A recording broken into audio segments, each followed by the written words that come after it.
Sungguh besar pengorbanan-Mu buat kami Tuhan.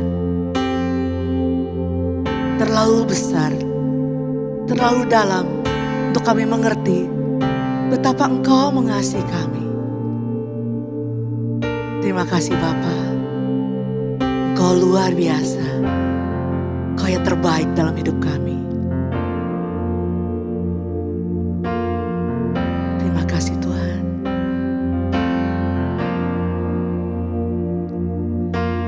Kemanakah aku dapat pergi menjauhi Roh-Mu yang suci, Kau sahabat dan Kau dekat.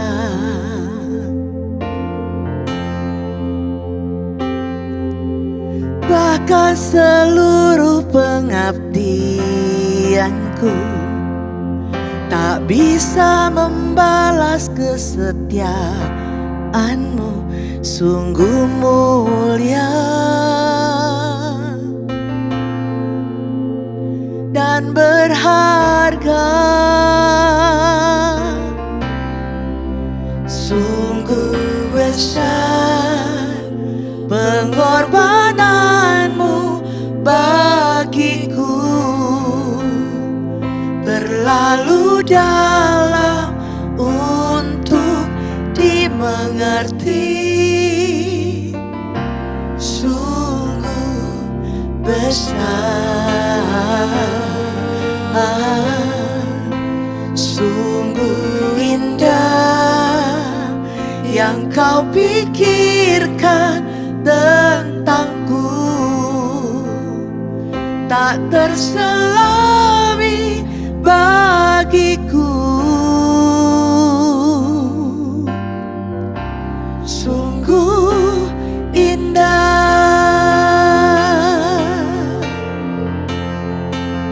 Terima kasih Tuhan. Terima kasih Yesus. Terima kasih buat kesetiaan-Mu yang luar biasa buat hidup kami. Kami bersyukur Tuhan. Terima kasih Tuhan. Kemanakah aku dapat pergi menjauhi Roh-Mu yang suci, Kau sahabat dan Kau dekat.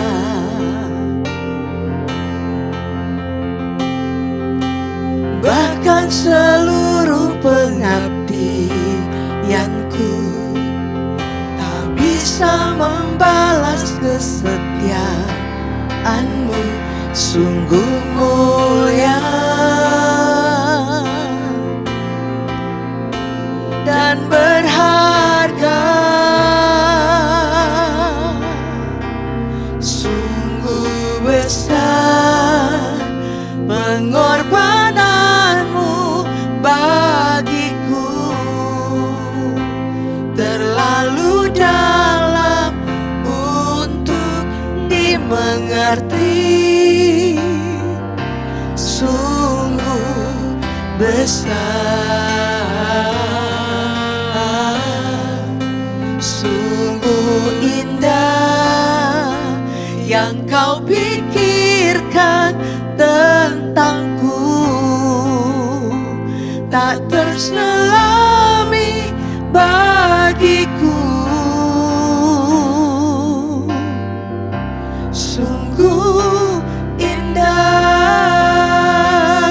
sungguh indah, sungguh besar pengorbanan-Mu bagiku, terlalu dalam untuk dimengerti. Terima kasih Tuhan. Sungguh besar, sungguh indah yang Kau pikirkan tentangku, terselami bagiku. Oh, sungguh indah, sungguh indah, sungguh indah Kau Tuhan. Sungguh besar kasih-Mu buat kami. Kami bersyukur dan bangga Tuhan, mempunyai Allah yang luar biasa seperti Engkau. Terima kasih Bapa, terima kasih. Kau luar biasa Tuhan.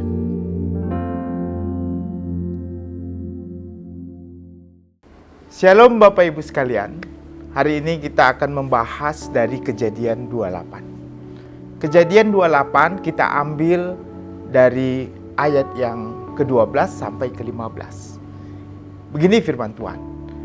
Maka bermimpilah ia, di bumi ada didirikan sebuah tangga yang ujungnya sampai di langit, dan tampaklah malaikat-malaikat Allah turun naik di tangga itu.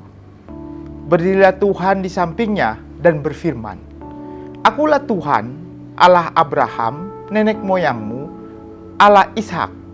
Tanah tempat engkau berbaring ini akan kuberikan kepadamu dan kepada keturunanmu. Keturunanmu akan menjadi seperti debu tanah banyaknya, dan engkau akan mengembang ke sebelah timur, barat, utara, dan selatan.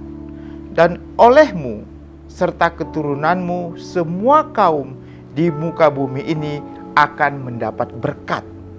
Sesungguhnya aku menyertai engkau, dan aku akan melindungi engkau kemanapun engkau pergi. Dan aku akan membawa engkau kembali ke negeri ini.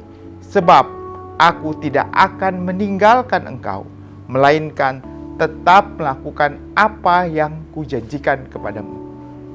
Bapak Ibu sekalian, ada beberapa hal yang bisa kita pelajari dari kisah Yakub. Di sini diceritakan sebelumnya Yakub lari dari Esau, kakaknya, setelah ia mengambil hak kesulungan Esau. Yakub ketakutan kalau Esau akan membunuhnya, maka ia berlari menuju padang Aran. Sampai pada suatu ketika Yakub mengalami pengalaman baru dengan Tuhan. Ia mendapat mimpi yang di dalam mimpinya ia melihat bumi didirikan tangga yang ujungnya menuju ke surga. Dan dalam mimpinya Tuhan juga meneguhkan janjinya kepada Yakub dan keturunannya. Di sini kita melihat apa yang dilakukan oleh Yakub pada saat itu, yaitu ada yang disebut sebagai berbuat kesalahan. Dia mengambil hak kesulungan, tetapi Tuhan mengasihi dia. Pengejaran oleh kakaknya menjadi titik balik hidup Yakub, di mana ia mengenal Tuhan secara pribadi.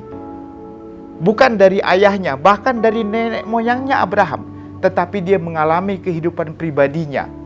Rasa takut dan khawatir yang dideritanya karena dikejar oleh kakaknya sendiri, dihadapkan pada suatu keadaan yang terjepit. Dia tidak tahu harus berbuat apa. Dia sendiri lari. Disinilah dia mengandalkan Tuhan. Tuhan sanggup hadir di tempat dimanapun ia berada. Pertolongan Tuhan ada atas diri kita pada saat kita terjepit, pada saat kita tidak tahu berbuat apapun. Tuhan menyertai kita. Kenapa? Karena dia mengandalkan Tuhan. Yakub mengandalkan Tuhan. Ayat 1 lagi mengatakan bahwa ada tangga yang dari bumi sampai ke surga. Apa maknanya tersebut? Ini menunjukkan pada malaikat yang naik turun melalui tangga menghubungkan surga dan bumi, yang menggambarkan adanya suatu hubungan yang terus-menerus menghubungkan antara surga dan bumi. Nah, kita melihat ternyata hal itu juga digenapi dengan adanya Tuhan Yesus Kristus sebagai juru selamat yang ada, yang Tuhan utus ke bumi. Kenapa? Karena di dalam Yesus kita bisa datang kepada Bapa. Melalui Yesus Kristus kita melihat kemuliaan Tuhan. Demikian juga Yakub, dia melihat kemuliaan Tuhan dalam mimpinya yang menjanjikan bahwasanya dia akan menjadi suatu bangsa yang besar. Yang kita ketahui pada akhirnya, Yakub menjadi seorang yang diperhitungkan dalam sejarah Israel, yang namanya pun dipakai sebagai suatu bangsa yang besar. Kita melihat bahwa Yakub diberkati dengan suatu bangsa yang sampai sekarang sudah memakai kehidupan kita menjadi berkat. Tuhan mau kita lebih dahulu mengalami Tuhan dan membereskan semua masa lalu hidup kita sampai kita siap menerima berkat. Jadi pengalaman-pengalaman pahit kita, kesesakan-kesesakan kita, kalau kita berada dalam suatu kesusahan, andalkan Tuhan selalu. Beri ruang hati Anda untuk memasukkan Tuhan dalam hidup Anda, sehingga semua permasalahan Anda akan dapat diselesaikan karena Anda mengandalkan Tuhan dalam hidup Anda. Kiranya Tuhan memberkati kita semua. Amin. Mari kita bersatu dalam doa. Terima kasih Tuhan untuk berkat-Mu pelajaran hari ini, di mana Yakub di dalam kesesakannya dikejar-kejar oleh kakaknya sendiri. Baru dia merasakan bahwa Tuhan sangat menyertainya. Kiranya itu juga menjadi berkat bagi kami dalam memahami firman Tuhan dan selalu menyertakan Tuhan dalam kehidupan kami dimanapun dan dalam kesusahan apapun. Terima kasih. Amin. Kejadian 28. Kemudian Ishak memanggil Yakub, lalu memberkati dia serta memesankan kepadanya, katanya, "Janganlah mengambil istri dari perempuan Kanaan. Bersiaplah, pergilah ke Padan Aram, ke rumah Betuel, ayah ibumu, dan ambillah dari situ seorang istri dari anak-anak Laban saudara ibumu. Moga-moga Allah yang Maha Kuasa memberkati engkau, membuat engkau beranak cucu, dan membuat engkau menjadi banyak, sehingga engkau menjadi sekumpulan bangsa-bangsa. Moga-moga Ia memberikan kepadamu berkat yang untuk Abraham, kepadamu serta kepada keturunanmu, sehingga engkau memiliki negeri ini yang kau diami sebagai orang asing, yang telah diberikan Allah kepada Abraham." Demikianlah Ishak melepas Yakub, lalu berangkatlah Yakub ke Padan Aram, kepada Laban anak Betuel. Orang Aram itu, saudara Ribka ibu Yakub dan Esau. Ketika Esau melihat bahwa Ishak telah memberkati Yakub dan melepasnya ke Padan Aram untuk mengambil istri dari situ, pada waktu ia memberkatinya, ia telah memesankan kepada Yakub, "Janganlah ambil istri dari antara perempuan Kanaan." Dan bahwa Yakub mendengarkan perkataan ayah dan ibunya, dan pergi ke Padan Aram. Maka Esau pun menyadari bahwa perempuan Kanaan itu tidak disukai oleh Ishak, ayahnya. Sebab itu ia pergi kepada Ismael dan mengambil Mahalat menjadi istrinya, di samping kedua istrinya yang telah ada. Mahalat adalah anak Ismael anak Abraham, adik Nebayot. Mimpi Yakub di Betel. Maka Yakub berangkat dari Bersheba dan pergi ke Haran. Ia sampai di suatu tempat, dan bermalam di situ, karena matahari telah terbenam. Ia mengambil sebuah batu yang terletak di tempat itu dan dipakainya sebagai alas kepala, lalu membaringkan dirinya di tempat itu. Maka bermimpilah ia, di bumi ada didirikan sebuah tangga yang ujungnya sampai di langit. Dan tampaklah malaikat-malaikat Allah turun naik di tangga itu. Berdirilah Tuhan di sampingnya dan berfirman, "Akulah Tuhan, Allah Abraham, nenekmu, dan Allah Ishak. Tanah tempat engkau berbaring ini akan kuberikan kepadamu dan kepada keturunanmu. Keturunanmu akan menjadi seperti debu tanah banyaknya, dan engkau akan mengembang ke sebelah timur, barat, utara dan selatan, dan olehmu serta keturunanmu semua kaum di muka bumi akan mendapat berkat. Sesungguhnya aku menyertai engkau dan aku akan melindungi engkau, kemanapun engkau pergi. Dan aku akan membawa engkau kembali ke negeri ini, sebab aku tidak akan meninggalkan engkau, melainkan tetap melakukan apa yang kujanjikan kepadamu." Ketika Yakub bangun dari tidurnya, berkatalah ia, "Sesungguhnya Tuhan ada di tempat ini, dan aku tidak mengetahuinya." Ia takut dan berkata, "Alangkah dahsyatnya tempat ini. Ini tidak lain dari rumah Allah, ini pintu gerbang sorga." Keesokan harinya pagi-pagi Yakub mengambil batu yang dipakainya sebagai alas kepala, dan mendirikan itu menjadi tugu dan menuang minyak ke atasnya. Ia menamai tempat itu Betel, dahulu nama kota itu Luz. Lalu bernazarlah Yakub, "Jika Allah akan menyertai dan akan melindungi aku di jalan yang kutempuh ini, memberikan kepadaku roti untuk dimakan dan pakaian untuk dipakai, sehingga aku selamat kembali ke rumah ayahku, maka Tuhan akan menjadi Allahku, dan batu yang kudirikan sebagai tugu ini akan menjadi rumah Allah. Dari segala sesuatu yang engkau berikan kepadaku akan selalu kupersembahkan 1/10 kepadamu."